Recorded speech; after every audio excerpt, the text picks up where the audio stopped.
राम प्रताप शाही जी के रूप में हमारे पास एक इतना अच्छा विकल्प था जो हमारे करीब था, जो इस विभाग से जुड़ा रहा और जो इस विषय के साथ न्याय करने में पूरी तरह से तो इससे पहले भी मैं उनसे इस विषय पर उनके उद्बोधन का आग्रह करूं। हालांकि आप में से बहुत सारे लोग उनसे परिचित हैं, अलग अलग उनकी भूमिकाएं हैं समाज में, उन भूमिकाओं से भी आप परिचित हो सकते हैं। जो उनसे अभी परिचित नहीं है उनके लिए विशेष रूप से मैं एक संक्षिप्त परिचय करना शाही साहब का आपके सामने रखना चाहता हूँ। वे इसी मिट्टी के लाल,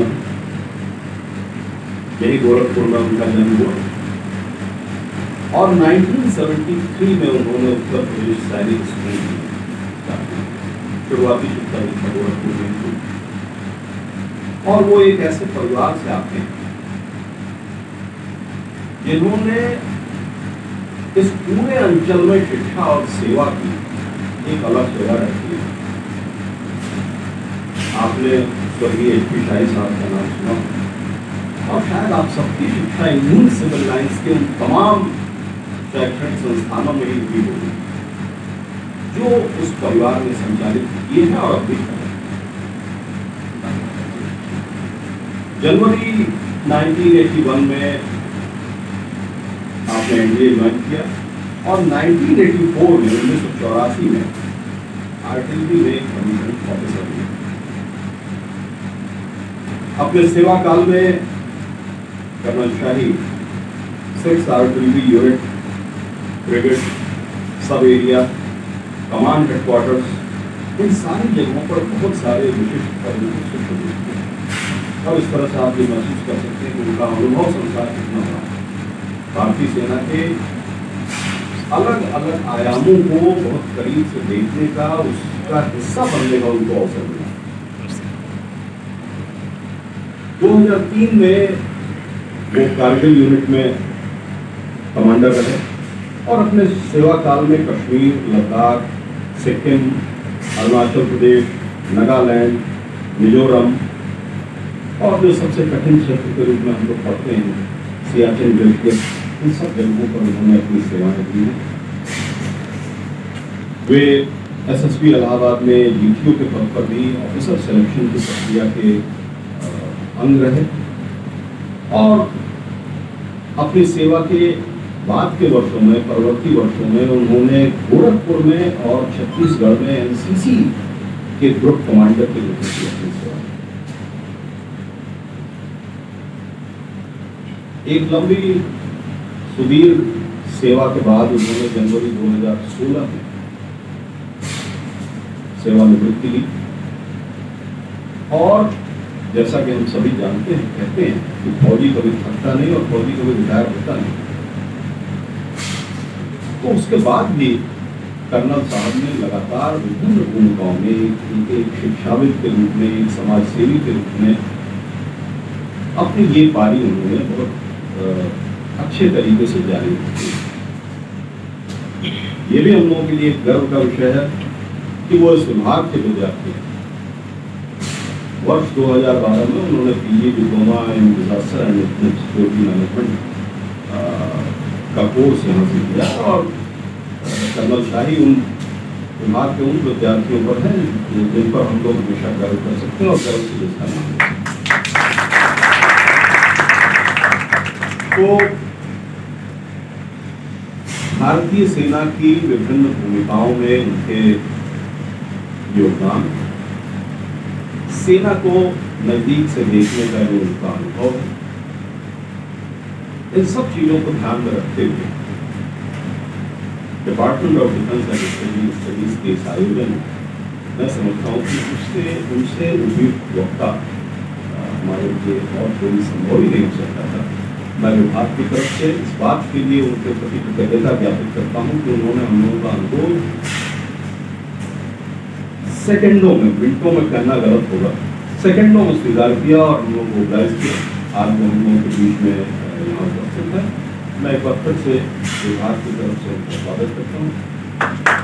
और यहाँ पर जो पोस्ट ग्रेजुएशन और रिसर्च प्रोग्राम के स्टूडेंट हैं, उनका मैं स्वागत करता हूँ और उनसे आग्रह करता हूँ कि एक भारतीय सेना के एक योद्धा के विचारों को बहुत ही वो ध्यानपूर्वक सुनेंगे। शायद ये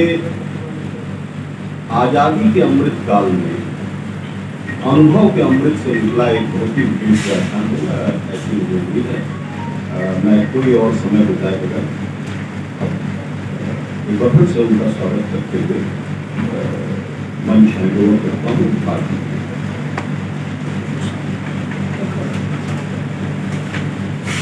धन्यवाद सर। आज के हमारे मुख्य वक्ता की व्यक्तित्व कार्य से आपने हम सभी को परिचित कराया। अब मैं हमारे आज के मुख्य वक्ता को अंगवस्त्र स्मृति चिन्ह प्रदान करने के लिए अपने विभाग के प्रोफेसर विनोद कुमार सिंह सर को आमंत्रित करती हूँ। कृपया सर आए और सर को सम्मानित करें।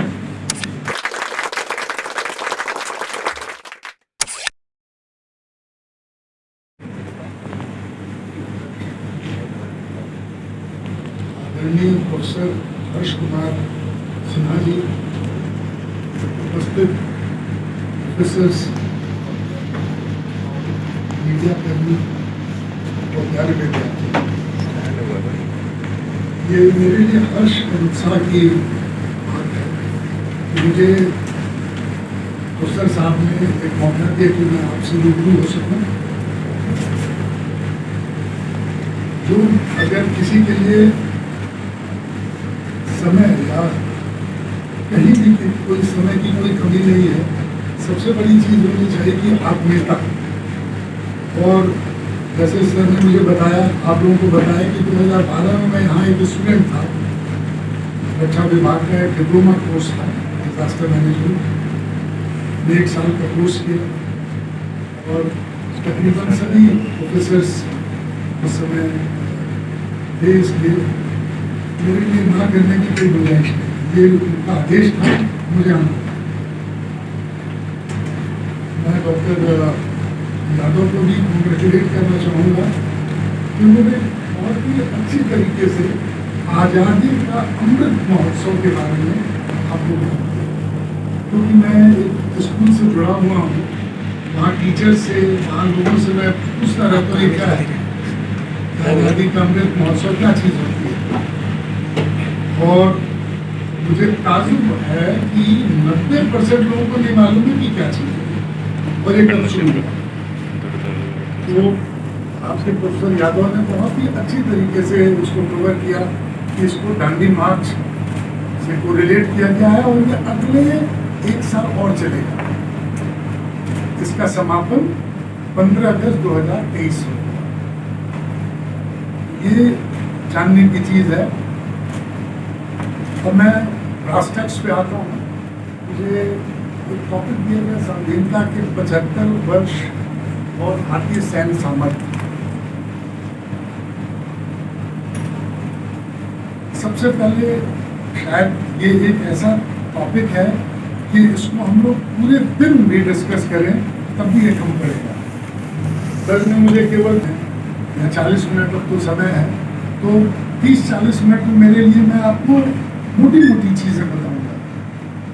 मैं टच अपॉन करूंगा आर्मी की कैपेबिलिटी, एयरफोर्स की कैपेबिलिटी, नेवी की कैपेबिलिटी और मुख्यतः मैं आर्मी के बारे में आपको बताना चाहूँगा। वैसे आप लोग जानते होंगे, आपके इतने महान गुरु लोग हैं कि इनसे एक एक मुंह से निकला हुआ शब्द अमृत के बराबर है। तो अगर आप लोग इसको कहीं नोट करते हैं या कॉलेज अटेंड करते हैं तो आप सब लोग खुद जाता है। इंडियन आर्मी का इंसेप्शन, मैं एक तो हिंदुस्तानी में बात करूँगा, हिंदी इंग्लिश का मिक्स बात करूँगा, इसके लिए मुझे आशा है कि आप मुझे क्षमा करेंगे। इंडियन आर्मी एक largest standing army of the world है। ये second largest standing army of the world है। पहली आर्मी कौन है? चाइना।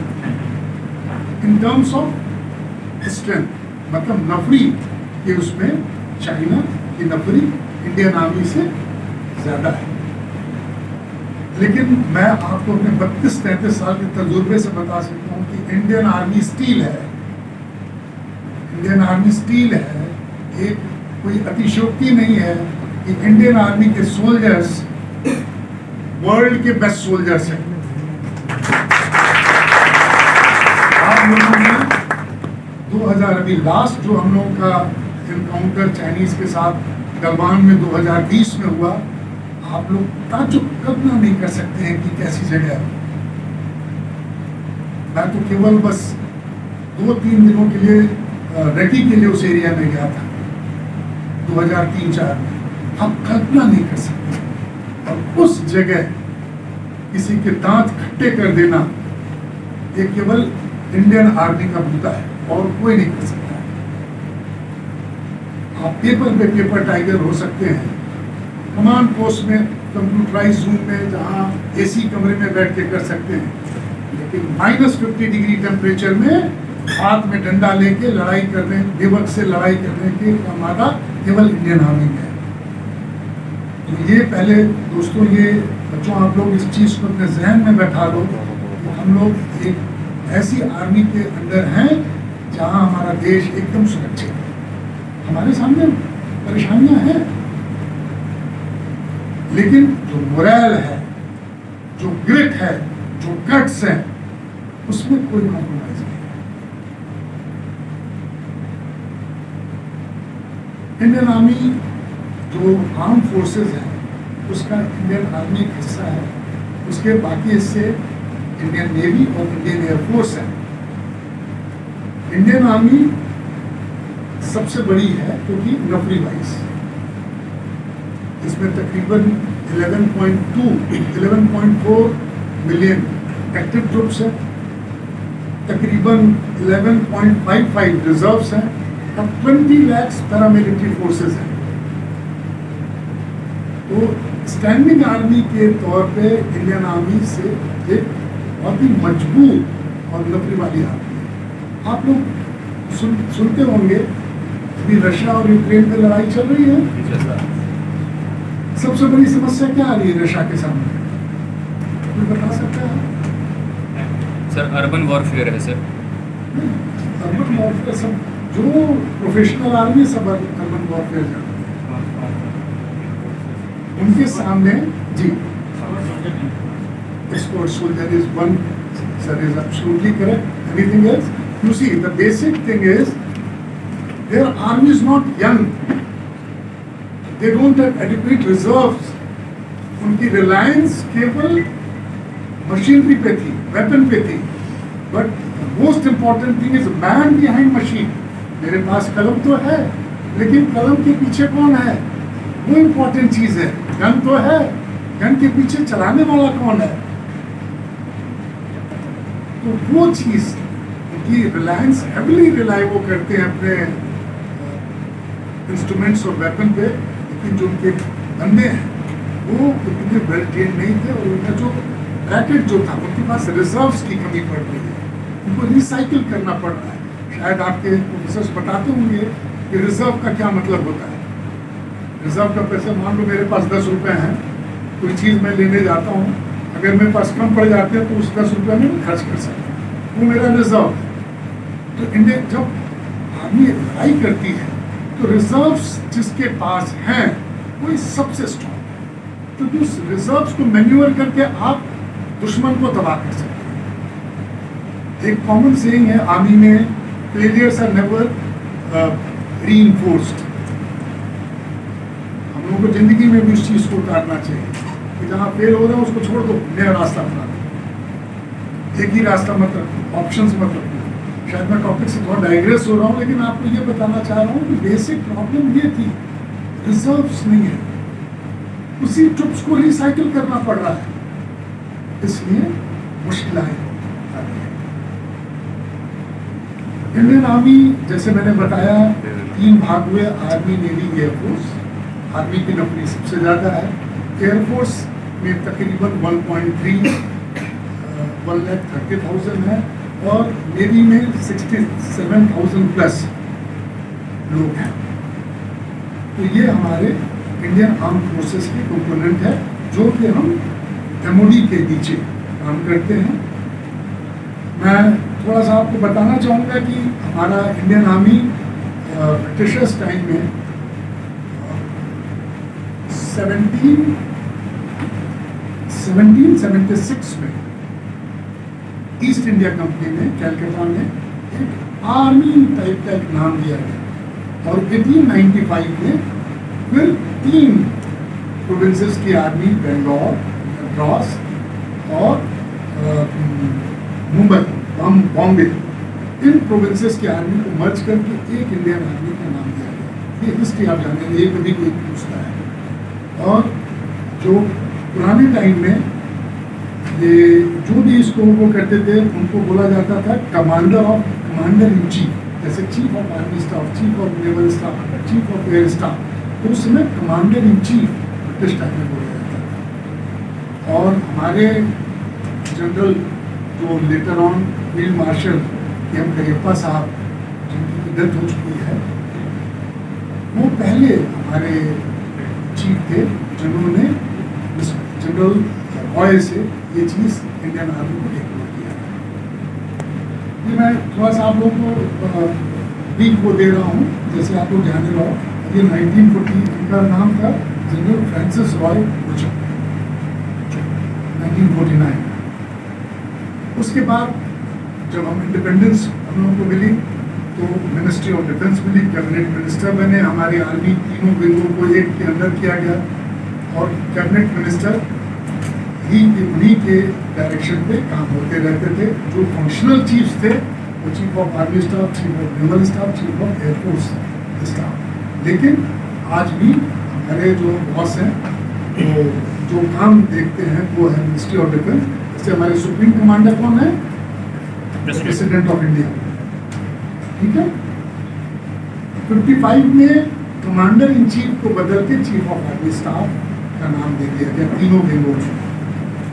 62 में जब हमारी लड़ाई हुई, जो मैं बाद में बात करूँगा, चाइना के साथ, तो सबसे बड़ी, सर लोगों ने आप लोगों को कभी अगर कवर करोगे तो 62 में हमारे पास सबसे बड़ी कमी थी coordination between army and air force. Air force को बहुत लेट स्टेज में मोबिलाइज किया गया।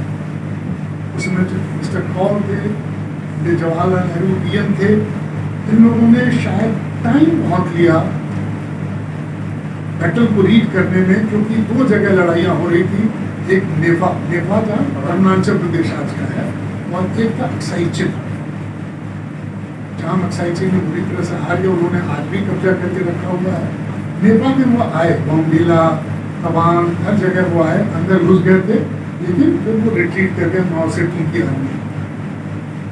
लेकिन जो सबसे बड़ी प्रॉब्लम थी वो लैक ऑफ कोऑर्डिनेशन था, लैक ऑफ रिसोर्सेज। इसलिए 1962 में एक डिपार्टमेंट बनाया गया, जो कि हम लोगों ने जो सबसे ज़्यादा रियलाइज़ किया कि हमारे पास तो रसद ही, हमारे पास तो एम्यूनिशंस नहीं थे, हमारे पास तो गन्स नहीं थी, तो उसके मैन्युफैक्चरिंग के लिए ओडीज बनाए गए 15-16 जगह, जैसे जबलपुर, नागपुर, इलाहाबाद, इन सब जगह ये चीज़ बनाई गई जहाँ की मैन्युफैक्चरिंग होती थी, जो कि प्रेजेंट गवर्नमेंट ने स्क्रैप कर दिया। 65 में डिपार्टमेंट ऑफ डिफेंस स्टडीज और प्लानिंग एंड एग्जीक्यूशन बनाई गई। ये नोट्स मैं सर के पास छोड़ जाऊँगा, वैसे ये सब कुछ अवेलेबल है पब्लिक एरेना में। आप, क्योंकि मैं कोई भी ऐसी चीज़ नहीं शेयर करूँगा जिससे कि जो सीक्रेटिव चीज़ है। तो और 1980 में इसी का नाम आर्मी DRDO कर दिया।